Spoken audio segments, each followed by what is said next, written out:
Good evening, Tsupiteros, and welcome to another edition of Pillow Talks. As always, we begin with analyzing the markets. So finally, after 4 grueling months of sideways action, the market appears to have begun to trend up. You know, it's a really nice move the market did in the last 5 days. We have volume coming in into the market, and we have some foreign buying in the last couple of days, even. So I think the breakout is confirmed. I think after consolidating for so many months, this market is now ready to trend, and it has started to trend. So let's look at the chart of the PSEi here. Okay, so you can see, the Bollinger Bands has began to expand. Prices have begun to break out from the consolidation, and prices have begun trading above the Bollinger Bands. So that the fact that prices are now trading above the Bollinger Bands and it is now expanding from a contracted position is indicative that the market has begun to trend. Okay, so I'm sure a lot of people are I'm sure a lot of people have missed the boat. Maybe they've been not minding the markets in the last couple of weeks, last couple of months, because it's been quite a frustrating market. And if you did miss the boat and you weren't able to ride a couple of these very strong blue chips that are going up right now, it's not too late. There are actually two ways to participate in this trend. You either wait for the pullback to happen. So what we expect now for the PSEi is something like this, no? So after this big move here, give me a minute here.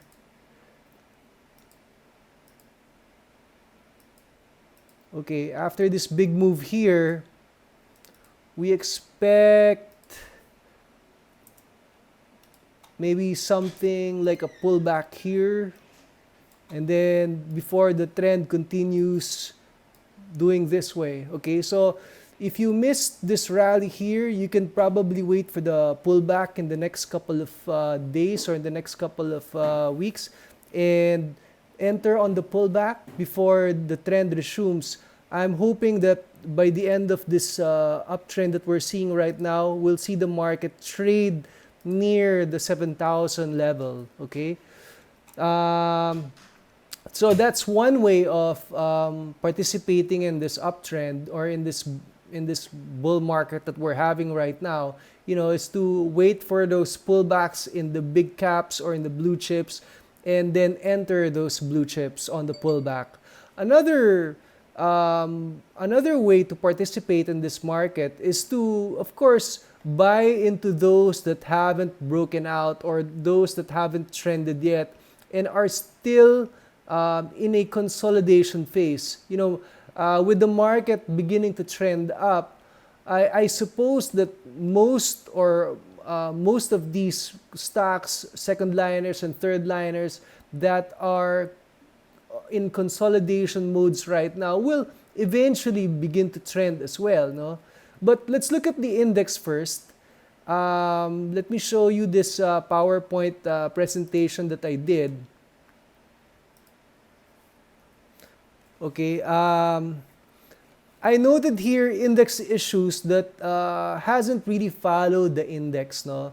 So you have Bloom, you have EMP, you have ICT, you have Globe, you have JGS, you have Pure Gold, RRHI, and PLDT. Okay? Um, Other than these issues, all of them have begun to rally. Okay, so out of 30 issues, all these 1, 2, 3, 4, 5, 6, 7, 8 issues haven't really participated in the rally of the index. Okay? Um, um, for me, there are you might want to focus on these three issues with regards to stocks that are in the index, JGS, Megaworld, and Meralco. Although they have begun to move. Let me show you the charts, this is JGS. Okay, so JGS already staged quite a strong rally here in the last couple of days. It did a pullback on Thursday and rallied back up on Friday. But if you compare it with something like, for example, SM Prime, okay, or for example, something like Ayala Land, maybe, okay, JGS is nowhere near what Ayala Land or SM Prime did, okay. I believe that so if you look at JGS, it's like medyo lagging the index, okay? Same goes with Mega World, okay? So Mega World also climbed a bit already in the last few days, but I think it's still lagging the index. Also with Meralco, Meralco is quite Meralco also rallied quite a bit already in the last few days, but I think it still has yet to go vertical, unlike a lot of stocks in the market. Like for example, AGI, for example, has begun to go vertical already. You have LTG, okay. You have even the biggest of the blues, SM, has begun to go vertical already. So I expect JGS, Megaworld, and Meralco to continue going higher, and especially JGS. Okay, let me go back to my PowerPoint presentation. Among these issues that didn't follow, the ones that I think you should not buy or you should avoid are those stocks that have, that were immune to the downtrend in the last couple of months. Like the telecom stocks, Globe and PLDT, as well as the grocery slash retail stocks like Pure Gold, RRHI, and Wilcon. Okay, why is that? Why is it that they are weak now, whereas the entire market is now starting to rally? Well, first of all, they already rallied in the last couple of months. So parang kumbaga naunan na sila eh. Okay? And secondly, their story, okay, wherein they are immune to the pandemic has already been discounted by the market. Okay? So, from the way I see it, these stocks, Globe, Tel, Pure Gold, RHI, and Wilcon, they are like dropping from the peak of their cycles. So, although they may rally, like for example, Pure Gold right now is quite oversold, but they may rally from oversold conditions because they are quite low right now. But I wouldn't be expecting too much from these issues anymore from this point on. It will now be the traditional businesses that were affected by the pandemic that will stage the biggest rallies from this point on. Okay? So, that's it. Okay? So, that's my tip for you guys. If you want to to catch up and participate in this bull market that we're having right now, you might wait for the strong blue chip stocks to pull back and correct, and then you start buying them, or you might want to, scan all your issues and look for second or third liners that are, just beginning to rally or just beginning with their ascent, okay? Or there are also some of those that, haven't rallied at all. You might also want to try and speculate on those, okay? So that's it. Um, Before I continue with my next topic for tonight, I'd like to thank two of my sponsors. First of all, AAA Equities. If you'd like to trade with a broker that that has automated stops and automated breakout orders, you might want to try AAA Equities.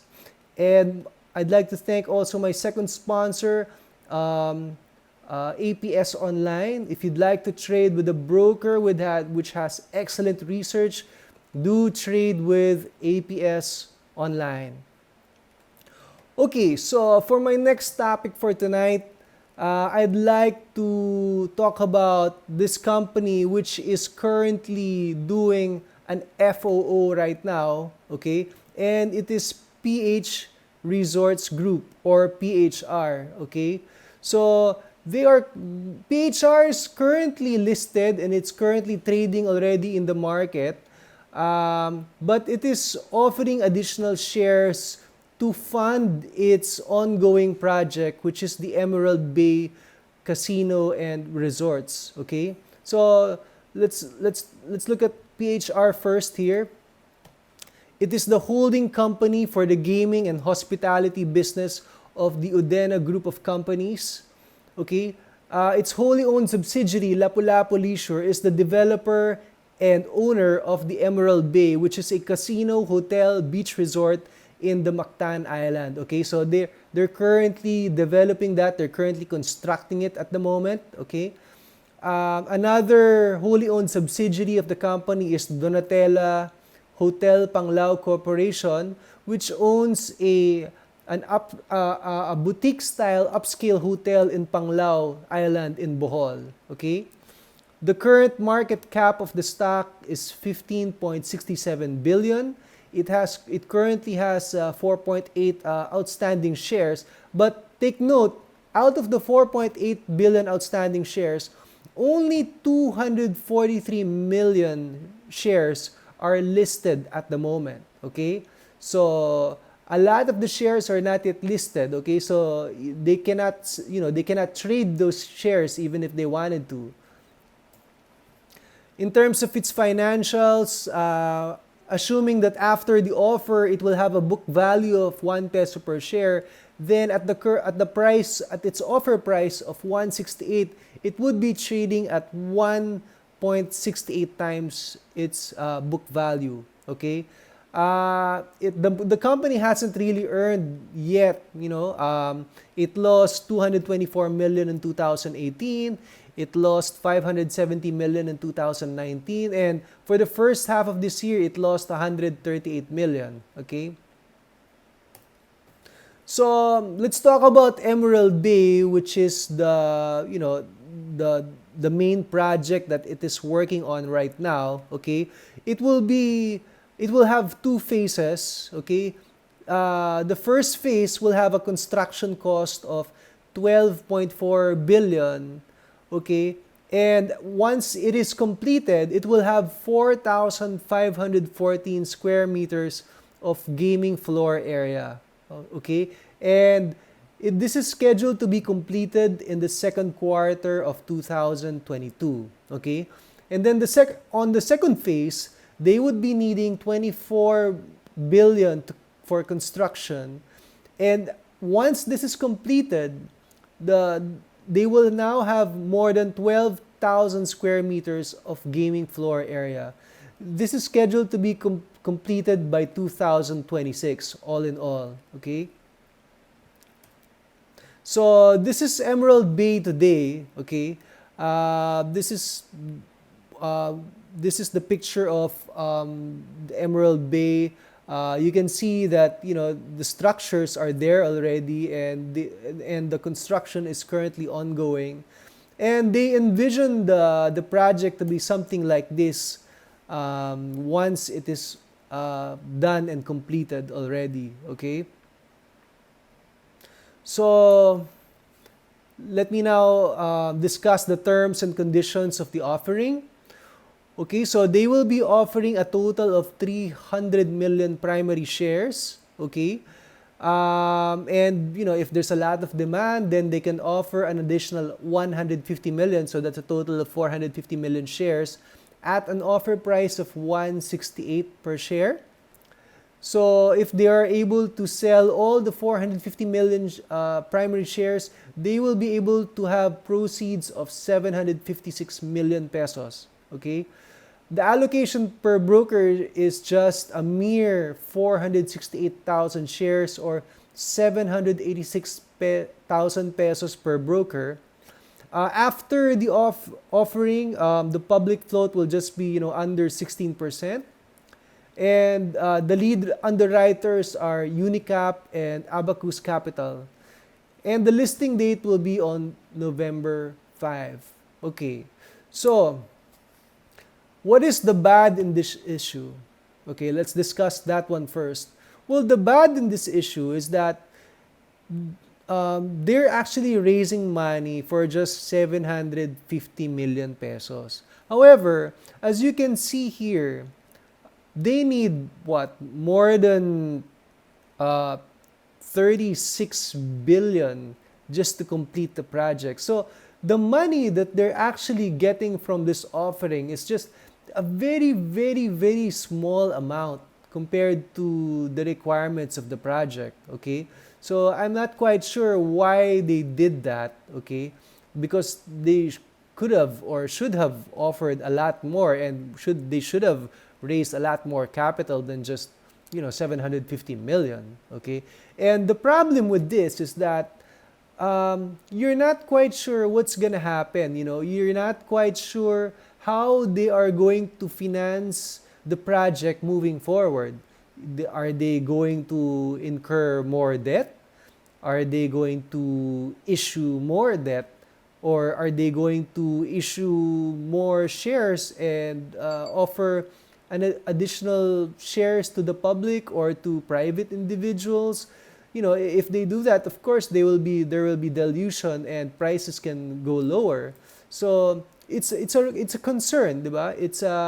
You're not really quite sure how they are going to finance the project moving forward, and there's always a risk of dilution if they issue a lot more shares than what the market expects. Okay, so that's the bad. Okay, what's the good? The good is that this is an opportunity to invest in a casino resort in the future. Okay, so this will be fully completed by 2026, but as early as now, the company is giving you the opportunity to invest in it already at its infancy. Okay, number two, because they're only offering a maximum of 450 million shares, and there's just how much is the listed shares of the company? The listed shares is just 243 million. Okay, it's like as light as a feather. There's just gonna be 693 million shares in the open market. So if you have like if you have 1 billion pesos, you can actually buy out all the shares in the market. Okay, so it's very small. It's very light. If somebody wants to push the price, they can easily push it. The same way that if they wanted to make the price go down, it can easily go down. So it's very, very light, and if that's the case, then they can do whatever they want with the price very easily. Okay, and of course, the third advantage is that the last traded price of the stock was at 327. So they're offering the shares at 168, and the price right now is 327. Of course, it's a no-brainer that to subscribe to the share simply because it's like almost half the price of its current market price right now. Of course, once it lists, you cannot expect to be able to sell shares at 327. Of course, because of the additional supply in the market, you will not be able to sell at 327 or anywhere near 327. Okay, I would probably expect the shares to open at, maybe somewhere around the floor. Okay, compared to its the floor, by the way, is in the PSE right now is just 30% lower. So let me check. If the floor is if the price is 327, the floor would be 230. I'm not quite sure if the PSE will suspend the putting limits on the floor and the ceiling on the price of PHR once it opens on November 5. If it doesn't, then I would presume that maybe the price would trade maybe near to the 2 peso level or the 2 peso area perhaps. But even if you buy at 168, there's a pretty good chance that you'll still be able to make a profit. Okay, not at 327. Don't expect prices to be at 327 on November 5, but I'm pretty sure it will still be above 168 come listing date. Okay, so that's the good. Okay, so the verdict, as an investment, it's a gamble.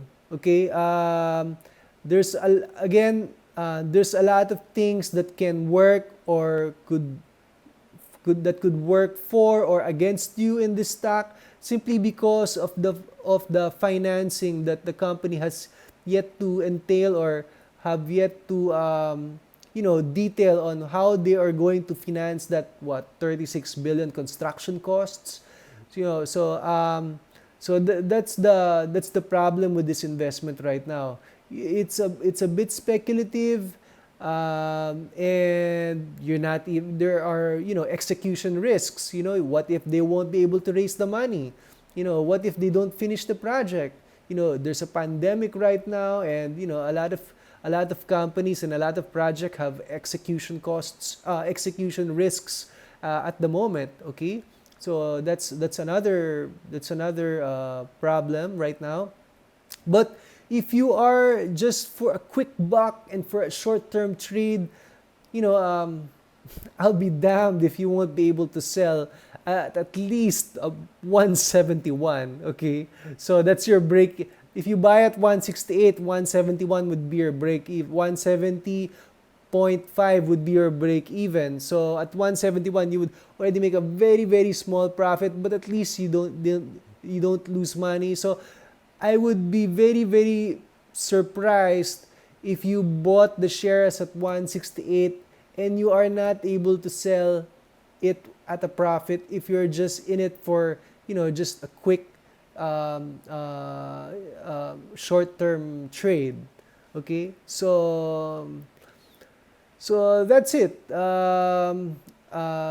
If you can, as an investment, if you're sort of like a risk taker, then sure, why not go for it? Okay, if you're the conservative type, then maybe just go for the short-term trade. So that's it, guys. I hope you enjoyed this edition of Pillow Talks again tonight. I hope you learned something from me, and do subscribe to our YouTube channel. See you all again next week. Bye.